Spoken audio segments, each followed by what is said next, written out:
Cancer screening అంటే ఏంటి? ఈరోజు మనం క్యాన్సర్ స్క్రీనింగ్ గురించి తెలుసుకుందాం. నేను మీ surgical oncologist doctor K Varun Prakash, consultant Medicover hospitals.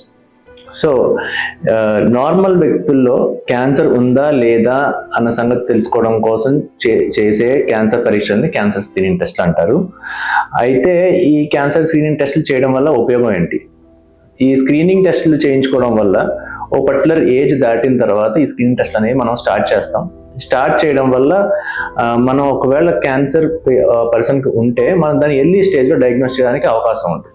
So early స్టేజ్లో క్యాన్సర్ స్క్రీనింగ్ చేయడం కనిపెట్టడం వల్ల అడ్వాంటేజెస్ ఏంటంటే, ఎర్లీగా ఉన్న క్యాన్సర్స్ చాలా లెస్ అగ్రెసివ్గా ఉంటాయి, వాటిని ఈజీగా ట్రీట్ చేయొచ్చు అండ్ క్యూర్ రేట్స్ చాలా హై ఉంటాయి. ఇలా చేయడం వల్ల మనకి మినిమల్ ట్రీట్మెంట్, తక్కువ ట్రీట్మెంట్తోనే మనం బెనిఫిట్ పొందుతాము.